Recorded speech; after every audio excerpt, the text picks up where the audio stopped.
Tandaan natin, we will reap the harvest. Yan, we will reap a harvest. Okay? Totoo yun. Aani talaga tayo. Pero, sabi, if we do not give up. Kaya every time na tayo ay papasok, every time na tayo may involved ang buhay natin sa kalooban ng Diyos, dala mo, pananampalataya. Pananampalataya ang dahilan. Pananampalataya ang source. Sa paglilingkod. What blessing of God are you missing? Simply because you don't believe. What will you miss if you're looking at the future with eyes of fear? Kaya huwag mong tingnan ang future with the eyes of fear, but with the eyes of faith. Physical sinasabi, ginagawa mo na lang yan kasi kailangan, kasi sabi ng physical, pero sabi ng faith ko, gawin ko pa rin. Kahit may struggle ako, gawin ko pa rin. Kahit, hallelujah, mayroong battle sa aking buhay, may pagsubok. Kaya sabi ni Paul, fight a good fight. I fought a good fight.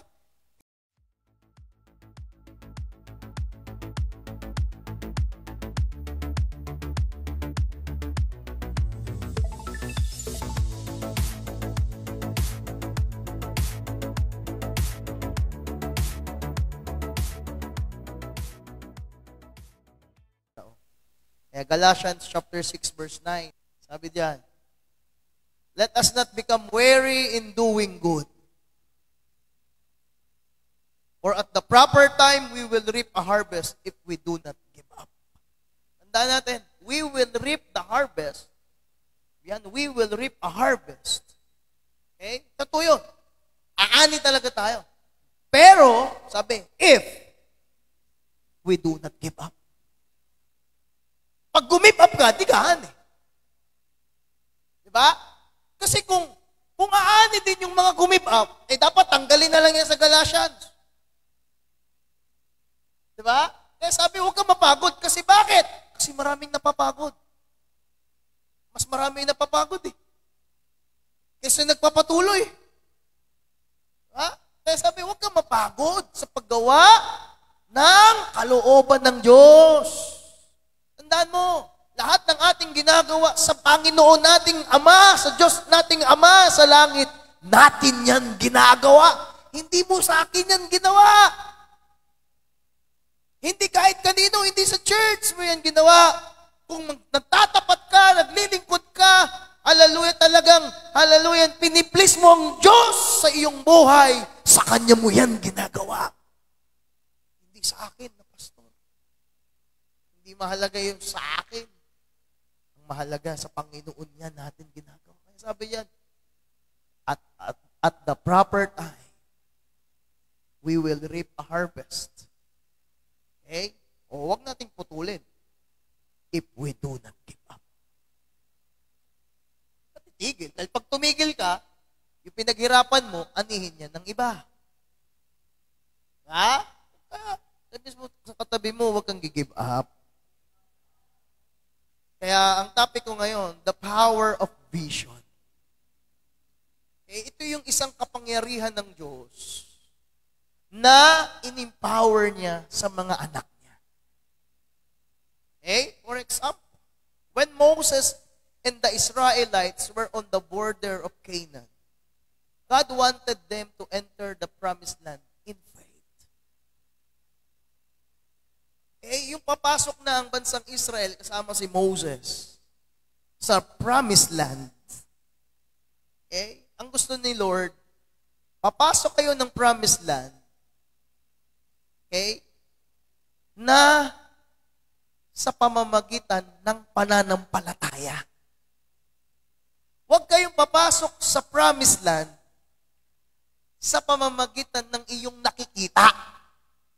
Huwag kayong papasok sa promised land sa pamamagitan ng iyong pakiramdam. Huwag kang papasok sa promised land sa pamamagitan ng kung anong sinasabi lang sa'yo. Sabi ni Lord, gusto kong papasok kayo, Moses, na may pananampalataya.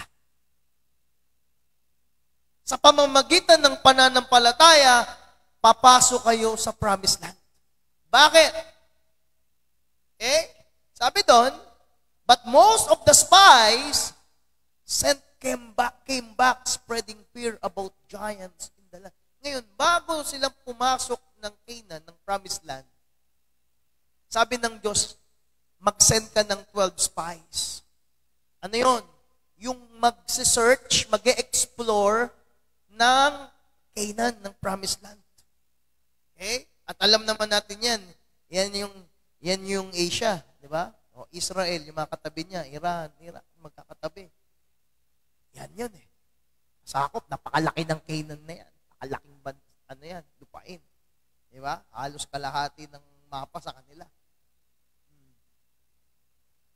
Nag-send siya ng 12 spies bago sila magpasok. Pero pinauna na ng Lord, napapasok kayo dyan. Okay? Hindi dahil sa news, so nababalitaan nyo sa mga ibang bansa, kundi papasok kayo sa Promised Land dahil sa pananampalataya. Nang may pananampalataya. Ngayon, nagpadala sila ng 12 spies. Okay? At dalawa doon sa 12 spy ay si Joshua at Caleb.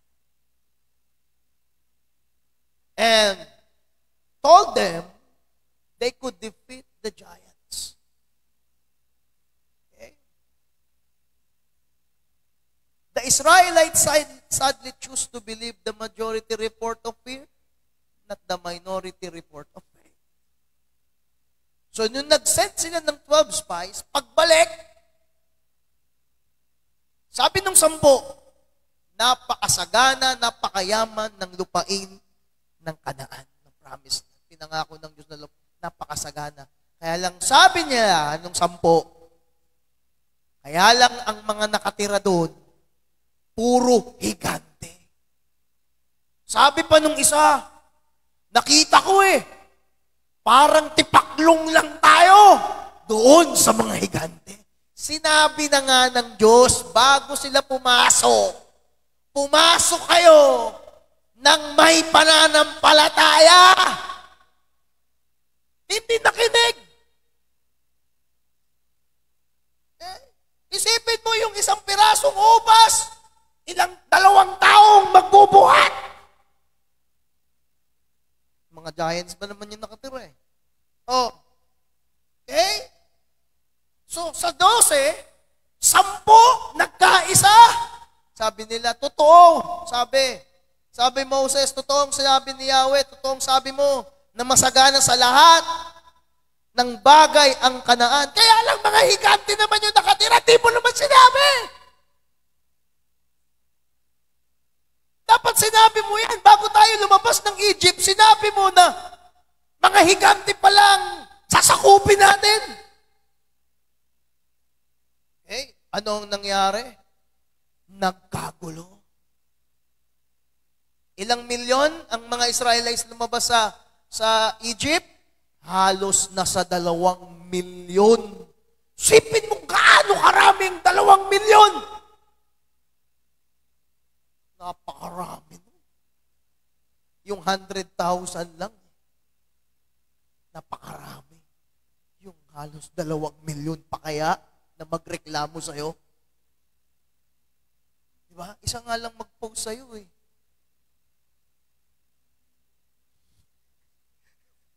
Diba? Sakit na sa kilay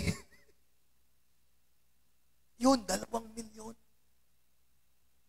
Tapos, ang pinaniwalaan nitong 2 milyon na ito ay yung 10. Hindi sila nakinig sa sabi ni Yahweh. Ano sabi ng 2? Yung report ng 2, sumunod si Joshua at Caleb Yung report nila ay pagpasok nila ng Kanaan, ng Promised Land, sa pamamagitan ng pananampalataya. Ano ang sabi ni Caleb, di ba? Sakupin na natin sila, tinapay lang sila sa atin. Ang tingin ni Caleb at Joshua sa mga higante, tinapay. Kasi ganun ang nakikita kapag pananampalataya ang dahilan. Kapag papasok ka ng simbahan, ang dala mo ay takot, ang dala mo problema, ang dala mo pangangailangan, anong i-report mo talaga? Ano talagang may experience mo? Kasi bumasi ka sa iyong pakiramdam. Pero kung ang pagpasok ng dalawa sa lupang pangako, sa pamamagitan ng pananampalataya, ang tingin nila sa mga higante, tinapay lang yan. Pero tignan mo yung mga taong pumasok ng promised land, ang dala nila is yung literal na mata nila. Anong tingin nila? Ipaklong ang tingin nila sa sarili nila. Pero isipin mo yung ang dala pananampalataya, ang tingin nila sa kahigante, tinapay, magkaiba. Kaya every time na tayo ay papasok, every time na tayo may involve ang buhay natin sa kalooban ng Diyos, dala mo pananampalataya. Pananampalataya ang dahilan.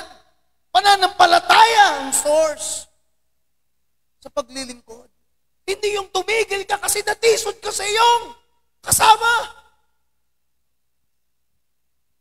Kaya nagkausap ako kaganina ng kabataan. O bakit nangyari sa'yo? Kasi, Pastor, hindi ko nayayabangan kasi ako sa isang kamanggagawa. Hanapin, Pastor, kamanggagawa. Kasi, Pastor, ganyan. Sabi ko, ibang focus mo. Hindi ka sa Diyos naglilingkod.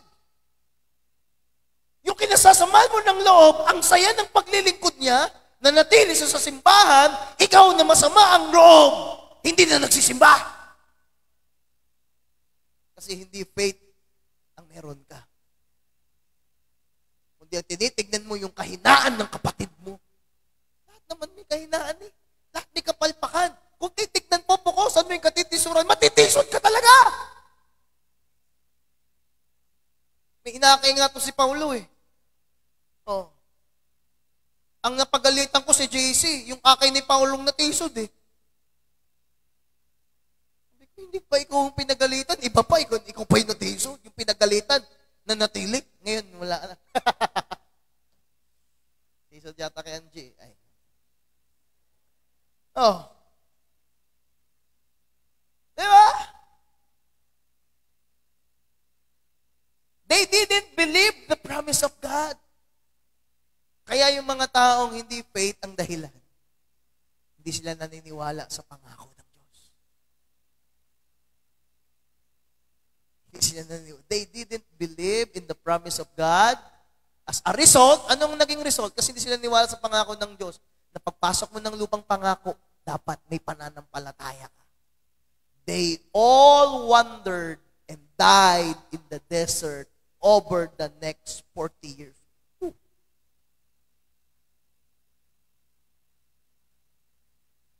Hindi sila naniwala. Hindi natin kayang masakop ang promised land. Ang dami nilang nahikayat na bumalik. Hindi nila naintindihan. Bakit? Nung lumabas sila sa Egypt, hindi nila alam papunta sa Kanaan. Tapos babalik pa sila. O hindi mo rin alam pabalik. Ang maganda nung papunta, ang Diyos nagbibigay ng direksyon. Ang problema, mag-backslide ka, nung tumigil ka mag-ministry kasi may nakakatisuran ka, ang problema, hindi mo nakasama ang Diyos. Mahirap nang bumalik. Hindi na sila nakabalik. They wandered in the desert, naligaw na sila, and died over the next 40 years. 40 years na sila naglakbay. Ganon din pagbalik. Hindi na nila alam pabalik. Tsaka tandaan natin, wala na silang babalik ang Egypt. Bakit? Puro salot nandun. Di ba yung iniwan nila ang Egypt? Lahat ng kayamanan, dala ng mga anak ng Diyos? Oh, andun yung mga palaka, andun yung mga tipaklong, yung tubig, naging dugo, nandun yung mga panganay, namatay. Ang daming salot sa Egypt, gusto pa nilang bumalik. Salot na yung buhay natin nung tayo'y makasalanan pa. Sumpa ang buhay natin nung tayo'y makasalanan pa. Lahat ng klase ng karamdaman, lahat ng klase ng kaguluhan, kasiraan ng relasyon, kasiraan ng pamilya, kasiraan ng tahanan. Nasa Egypt, babalikan mo ba yun? Tama po? Iniwan nila ang Egypt na empty. Walang paraon. Bakit? Patay si paraon. Walang mga armies dahil namatay sa Red Sea. Nakatiwangwang ang Egypt. Ama, lumabas sila lahat ng kayamanan ng mga Egypt, dala-dala nila. Hindi nag-iisip. Sabi mo sa katabi mo, hindi ka nag-iisip. Babalik ka doon sa halos, di ba? Lahat ng 10 klase ng salot na darasan ng Egypt. Alam mo kung bakit? Bakit naranasan ni Egypt na lahat ng panganay kinuha? Bakit 10 salot binigay? Kasi si Egypt, hindi nag-tithes, hindi nag-first fruit kay Yahweh. Isa yan sa mga apo ni Noe. Siningil siya ng Diyos. Di mo ba alam? 10. Di ba? Ikaw po. Panganay, first fruit. Alin mo yan? Hindi ko na matakil eh. Mauubos yung taon natin, kakapangaral ko dyan. Oh, singilin sila. Tapos sila. Diba? Hindi pa ba sapat yung mga ginawa ng Diyos doon sa Egypt para kaya niya rin gawin sa promised land? Kaya sabi ni Lord, papasok kayo ng promised land na may pananampalataya. Hindi. They didn't believe in the promise of God. Nyari, patay. Patay sila. Hindi sila nakabalik sa ikaw. Ano pipiliin mo? Diba? Ano pipiliin mo? Hindi nila, akala kasi nila, sila yung makikipaglaban sa mga higante. No? Sabi doon, God is fighting for you. Ang Diyos ang lalaban. Hindi nga sila pinahawak ng Diyos ng armas eh. Ang dala-dala nila, sulo, banga, pakakak, tamburin, tambol, bass, hallelujah, mga microphone. Ang dala nila, keyboard. Ang dala nila, mga pag-iingay. Bakit? Aawitan na lang sila kasi celebration na lang ng tagumpay ni Yahweh. Wala. Ganyan. Kapag wala kang pananampalataya, babalikan mo yung luma mong pinanggalingan na kung saan lahat ng salot, lahat ng dumi, lahat ng sakit, lahat nandun. Binigyan ka na ng bagong buhay ng Panginoon, bagong pagkatao, new creation. Tapos, di ba? Talo ka pa nung umang ba yan? Yung sa shell? Di ba? Pag umalis na sa bahay, hindi na siya babalik doon sa lumang bahay. Oh. Okay? So, Hebrews 3:19, so we see that they were not able to enter because of their unbelief. Alam mo, hindi nila natangamtan yung harvest. Bakit? Dahil naging unbelief sila. Ano lang problema nila? Ano lang problema nila? Hindi nila problema yung valid ID, hindi major yung problema ng ang problema nila, hindi sila sumampalataya. Okay? Hindi nila nakapasok sa lupang pangako. Walang pangako, walang harvest. That's one of the saddest verses in the Bible. And it makes me wonder what blessing of God am I missing out on because of my unbelief. Ano, sa tingin mo, the saddest Bible verse in the Bible is Hebrews 3:19. Because of their unbelief, they were not able to enter the promised land. Ikaw, ano ang mamimiss mo dahil sa unbelief mo? Ang dami mong namiss. Ama? Ang dami mong namiss. Sabi mo sa katabi mo, ang dami mong namiss. Iba, magtatapos ka na wala ka na-achieve. Nagtatapos ka na nawala sa iyo ang lahat. Nawalang ministry mo, nawalang relationship mo sa Panginoon, nawalang harvest mo. Ang dami nawala para lang sinakripisyo mo sa isang pagtatapos. Tandaan mo, hindi sa pagtatapos, magtatapos. Mas maganda magtapos ka ng pag-aaral na suot mo ang full armor of God. maganda magtatapos ka ng pag-aaral, kasama mong gagraduate ang ministry mo. Maganda magtatapos ka ng pag-aaral, nakasama mo ang pananampalataya mo sa pagpasok mo sa panibagong dimensyon ng buhay mo. Hindi yung, di ba, dahil sa pag-aaral mo, nawala ka sa pananampalataya, nawala ka sa ministry, nawala ka ng direksyon. Sa tingin mo kaya, pagkatapos mo mag-aral, ano mangyayari sa'yo? Nawala lahat sa'yo. Spiritual mo. Alam mo ba, ganun lang kadali yan ibalik? Nagkakamali ka. Sa dami ng matututunan, bakit yun pang natutunan mo? Di ba? Yun ang totoo. Binibigyan ko na nga kayo ng halimbawa. Ang dami na dito sa church. Sa buong fellowship. Kahit pa nga sa iba na nakapagtapos. May mga award pa nga . May mga medal pa nga . Pero sila mismong magsasabi sa'yo, maglingkod ka sa Diyos. Papunta ka pa lang, pabalik na kami. Masisira ka pa lang, kami nasira na, binuo na lang uli ng Diyos. Yun naman talaga . Diba? Ang dami sa atin dito, balik-balik na tayo sa abroad. Lahat na ginawa natin. Nangyari ba? Miserableng buhay. Mabuti na lang, mapagbiyaya ang Diyos. Diba? Hindi naman tayo si Job. Diba? Alam mo, takot na takot tayo mangyari sa atin yung nangyari kay Job. Pero ang totoo, hindi naman ginusto ni Job yun. Diba? Ang Diyos ang may gusto nun. Pero alam mo ba, ang palad ni Job, bakit? Kasi ang Diyos ang may gusto . Kasi kahit na mangyari sa sige, dilubyo, talagang mahirap talaga. Pero ang Diyos nga may gusto . Kaya binalik ni Lord ng doble. Ang mahirap, yung maging kagaya mo, yung karanasan ni Job, na hindi kagustuhan ng Diyos. Paano yan maibalik, Aber? Paano yan mabalik? Diba? Yung dilubyo mo, yung naubos yung kayamanan mo, property mo, na hindi kalooban ng Diyos, paano yan mabalik? Anak, di ko mo kagustuhan yan.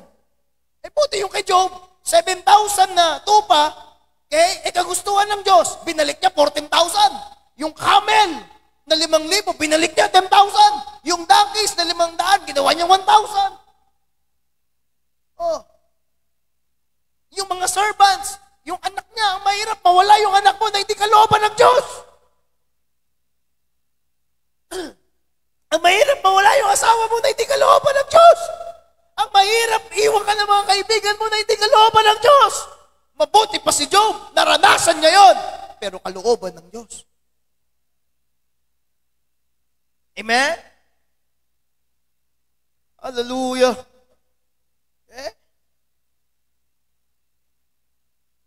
Kaya, that's the power of vision. Yung makita mo kung ano ang kalooban ng Diyos. That is vision. Kagaya nun, papasok sila ng promised land. May vision sila . Binigyan sila ng vision ng Diyos. Sabi niya, true faith, pasok ka dyan, true faith. Ano nakita ni Caleb? Sakupin na natin sila, tinapay lang sa atin yung mga higante na yan. That is vision. Pero yung walang vision, ano nakita nila? Tipaklong kami sa mga higante, magkabalik. Hindi nila na-receive ang pangako ng Diyos dahil wala silang vision mula sa Panginoon. Yan ang pinag-aaralan natin ngayon sa discipleship. Tama? So marami kang mamimiss.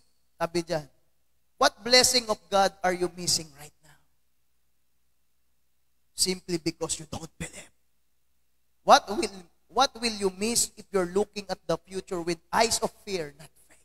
Ano kaya mangyayari sa'yo? Ano kayang mamimiss mo kapag tinignan mo ang future mula sa takot, hindi sa pananampalataya? Kaya marami, kabata-bata pa lang, depressed na, may anxiety, anxious na sa future niya. Bakit? Kasi wala kang faith . Alalang-alala ka sa future mo. Simple lang naman para magkaroon ka ng magandang future. Tanongin mo yung katabi mo, gusto mo ng good future? Piliin mo si Jesus. Amen? Gusto mo magandang destiny? Magandang patutunguhan ng buhay? Piliin mong salita ng Diyos kaysa salita ng sinuman. Anong salita ng kaibigan? Tara, gala na lang tayo, huwag tayo mag-youth festival. Anong salita ng lingkod ng Diyos, ng salita ng Diyos? magdalo ka, mag-support, mag-akay ka ng kaluluwa. Anong pipiliin mo? Anong papakinggan mo? Nandyan nakasalalay ang destiny mo. Totoo naman eh. Kung binili ni Rowel yung pagbibilyar niya, wala yan ngayon. Oh, sugarol yan eh. Lahat na lang, sugal dyan eh. Kahit sa pag-ibig, sumugal. Ha? Oh, sa sugal may talo eh. Ha? Hirap eh. Oh, yun ang pinaka-worst. Yung puso mo, sinugal mo. Hirap nun, di ba? Oh, pag sumablay, wala na. Pares kay Paulo ah.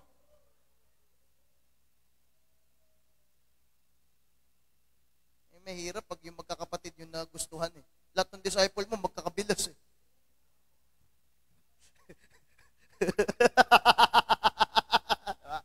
Uy, hindi lang tayo magka-disciple ah. Hindi lang tayo ko-pastor. Bilas pa tayo ah.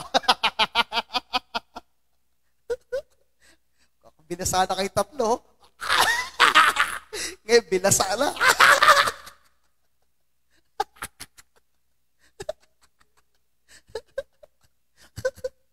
Hallelujah. Thank you, Lord. Saan na ba ako? Ba't napunta ako dun? Saan na ba tayo? Kaya, huwag mong tingnan ang future mo with the eyes of fear, but with the eyes of faith.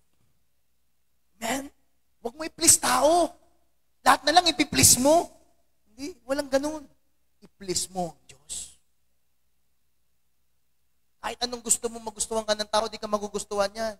Pero pag ang Diyos, nagustuhan ka niya, na-please mo ang Diyos. Yung mga taong ayaw sa'yo, hindi nyo tigilan. Baguhin, Lord, puso. Totoo yan. Ganyan yung karanasan natin. The starting point for getting God's vision for life is to first put your trust in Jesus Christ. So, sabi dyan, para magkaroon ka ng God's vision for your life, sa future mo lalong higit, paglilingkod mo, put your trust in Jesus Christ. Kaya nga sabi, faith. Pananampalataya. Kita mo, sabi ni Caleb, tinapay lang yan sa atin.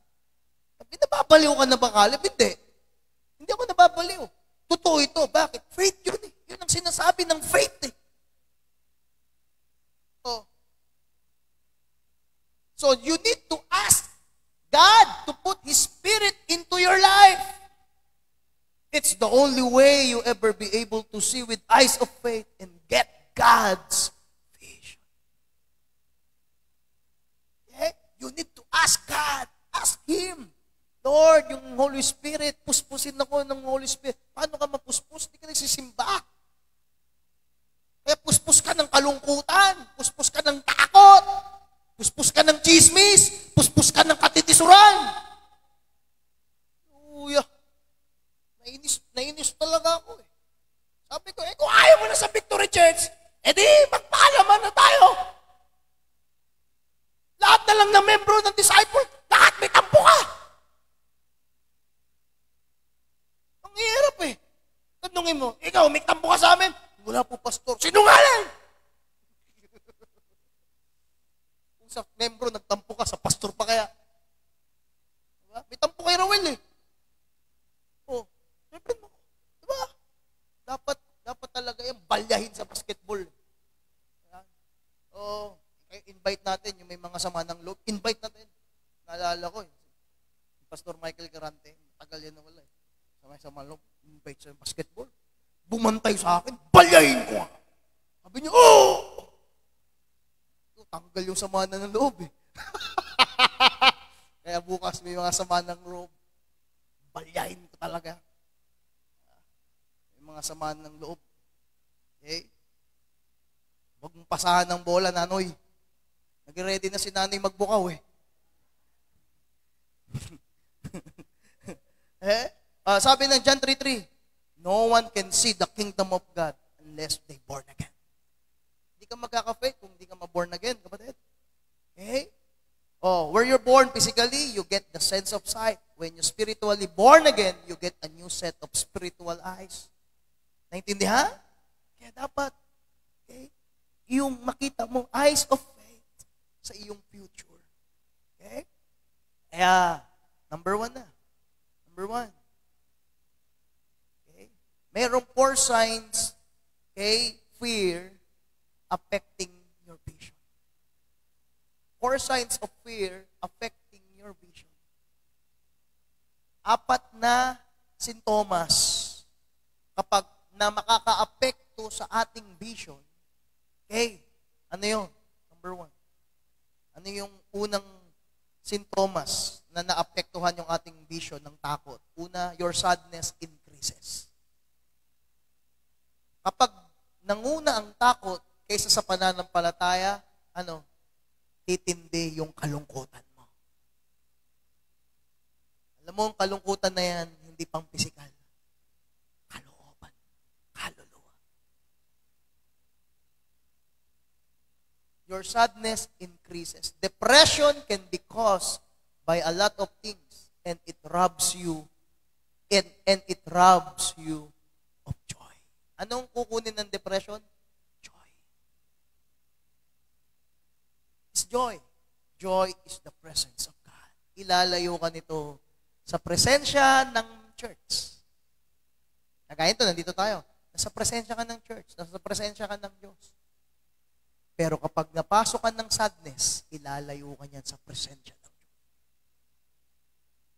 Ng church, ng mga kapatid mo, sa Panginoon, ng iyong pastor.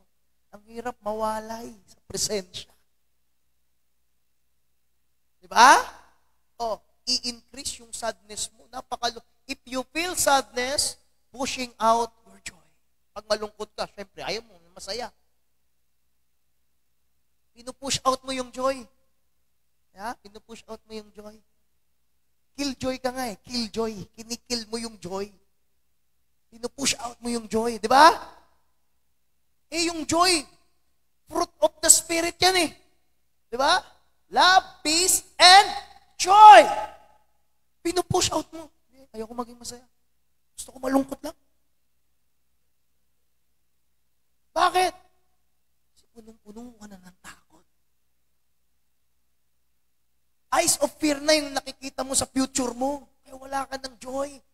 Pero kapag eyes of faith ang nakikita mo sa future mo, yung vision, yung salita ng Diyos, naintindihan mo yung kalooban ng Panginoon na maging matapat sa gawain, sa kalooban niya, maglingkod ka sa Diyos. Kapatid, hallelujah. Hindi mo pinupush out ang Diyos, pinupush out mo yung sadness. Hindi. Masaya ako na nagsiserve sa Panginoon. Masaya ako na kahit napapaus ako, aawitan ko ang Diyos. Masaya ako, hallelujah, kahit sumasayaw ako na pagod na, napupulikat na yung pa ako, masaya pa rin akong sumasayaw para sa Panginoon. Masaya pa rin akong tumutugtog sa Panginoon. Sabi ko dun sa kausap ko, walang Kristiyano na hindi nakaramdam na parang ginagawa mo na lang yan ng walang love. Hindi consistent na simula ka makakilala sa Panginoon hanggang sa rapture, hindi ka nakaramdam na na parang trabaho na lang ang ginagawa mo. Sabi ko sa kanya, ako, pastor mo, maraming beses dumating ako sa time na ayaw ko nang magpastor. Gusto mo na lang mawala ng parang bula. Pero hindi mo pinairal yung fear. Ang pinairal mo, yung faith. Yung physical sinasabi, ginagawa mo na lang yan kasi kailangan. Sabi ng physical, pero sabi ng faith ko, gawin ko pa rin. Kahit may struggle ako, gawin ko pa rin. Kahit, hallelujah, mayroong battle sa aking buhay, may pagsubok. Kaya sabi ni Paul, fight a good fight. I fought a good fight. Hindi ako makatulog, sabi ni Pablo, hindi ako makatulog sa higaan ko. Sa sobrang pressure, sa sobrang stress. But I fought a good fight. Lumaban ka. Kapag yung physical sinasabi na, nagme-ministry ka na lang, ganyan-ganyan, wala nang passion, fight. Labanan mo yung fear. Amen? Bakit maglilingkod ka lang ba sa Diyos pag magandang good vibes lang? Pag good vibes ba, pag magandang pakiramdam mo, means passionate ka? No. Ang passionate, kahit hindi magandang pakiramdam mo, kahit inuusig ka, kapatid, pinatitigil ka, tinanggalan ka ng higaan sa bahay nyo, I fought a good fight. Maglilingkod ako sa Panginoon because that is faith. Diba? Tinanggalan ka ng pagdating mo, pinapalayas, pero tinanggalan ka ng higaan. O, ano sasabihin mo? Ayoko na, simula ako nag-ministry, tinanggalan ako ng higaan. Higaan lang yan! Dito ka sa stage, no? Higaan to ni Nanoy.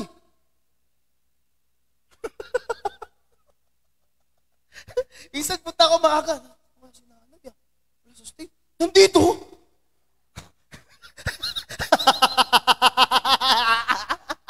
Ay, o, James! Tiyadyak ka!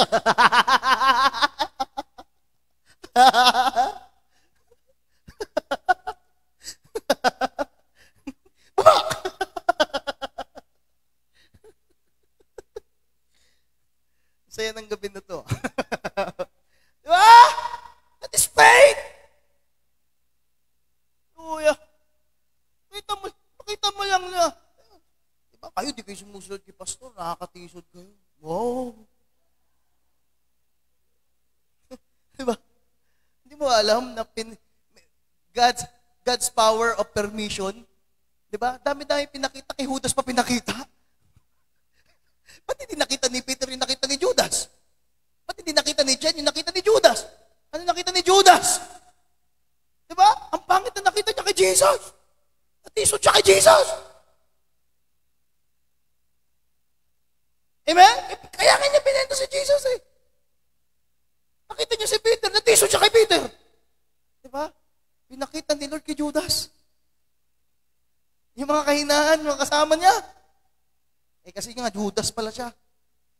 Di ba? Binenta niya 30 pila. Kaya pag ikaw nakikita mo na yung ganun, yung kahinaan, in Jesus' name, Espiritu ni Judas, lumayas ka! Sipin mo, yung offering, ninanakaw niya. Ginawa siya ni Lord na treasurer. Pero magnanakaw siya. Sipin mo. So, bakit hindi pinakita kay Peter? Ba't kay Judas pinakita? Kaya pag ikaw, hilig mong tumingin doon sa mga kakatitisuran, wala. Di ba sa mga obstacle? Pag titignan, naku, di ko yata kaya to. Di ba? Eh, saan ka nakita ng mga athlete? Di ba may racing na may mga obstacle? Layo pa lang, tinatalo nila. Si Bolt, di ba? Hindi lang siya pang straight na kariraan. Kahit doon sa may obstacle, tumatakbo, sabay tatalon. Kayang-kaya. Oh. Kasi yung mindset niya, yung faith. Ganun tayo na mananampalataya. Kasi sabi niya, consider whether you're allowing fear to skew your perspective. Alisin niya, sisirain niya yung perspective mo. Kaya kapag naapektuhan yung vision mo, your sadness increases. Tanungin mo katabi mo, malungkot ka ba? Huwag ka malungkot. Ha? Huwag ka malungkot. Number 2. Your complaining increases. O malungkot na, ano na? Panay complain na. Dumadami ang complain. Tandaan mo. Di ba? Si Jacob, 30 years, puyat. Walang tulog. Ikaw, 15 days ka lang puyat. Si Jacob, 30 years. Di ba? Puyat. Nagkasakit ako kasi napuyat ako nung caroling. Dapat di ka sumama! Natulog ka ng maaga! Sama-sama ka, reklamo. Nag-increase yung complaint. Na walang vision. Okay? When you are afraid, you want others to share in your misery. Kita mo, malungkot ka na, complain ka pa, di ba? Gusto mo pa idama yung iba. Kaya yung iba, huwag ka magsasama sa mga malulungkot. Papangit ka. Sabi ko sa'yo, diba? If you don't think you've been complaining more lately, sabi dyan, check mo daw yung asawa mo. Check mo daw yung kaibigan mo. Check mo yung magulang mo, sarili mo. Okay, sometimes, they can see how your fear is manifesting itself better than you can. Kaya, iwasan mo yung complaint. First sin ng mga Israelita, complain. Obey first, no complaint. Number 3, you start second guessing. The Israelites all complained about the very people who had led them of slavery. Fear always sows seeds of doubt. Ang fear lagi nagtatanim ng pag-aalinlangan. Kaya the power of vision, kapag may vision ka, ma-overcome mo ang fear. Pang-apat, pang-apat, you want to go backwards. Yan panghuli. Yan ang nangyari sa mga Israelita. Una, nanghula na sila, nag-guess-guess na sila, nag-overthink na sila. Kapag ganun ka na, malungkot ka na, nagko-complain ka na, nag-isip ka na, naghinala ka na, nag-isip ka na ng pangit, ano ng tendency? Babalik ka. You want to go backwards? Okay, because their perspective was skewed by fear. The Israelites thought it would be better to die in slavery in Egypt. Okay? Sa totoo lang, hindi nila gusto. Okay? Kaysa, pumasok sa promised land. Mas pipiliin pa nilang mamatay sa Egypt. But when you're living with a vision of fear instead of faith, you can look at the future with hope. You don't want to be someone who complains and is always looking back. That's why God wants to see the future through eyes of faith, not fear. Yan ang gusto ni Lord. Para hindi ka mag-backward, hindi ka mag-backslide, hindi ka mag-give up. Ang gusto ni Lord, look through the eyes of faith. Amen. The eyes of revival. Amen. Yan dapat ang makita natin. Kahit anong nangyayari sa'yo, anong nangyayari sa paligid mo, anong saan ka sitwasyon, look through the eyes of faith, not fear. Tindihan natin, laging may pananampalataya. Start growing your faith.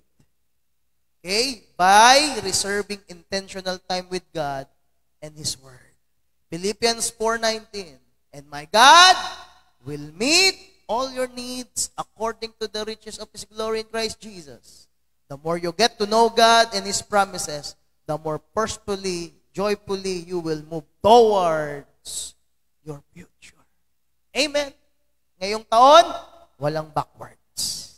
Ngayong taon, lahat forward. Amen! Bakit? Dahil meron tayong pananampalataya. Tumayo tayong lahat ngayong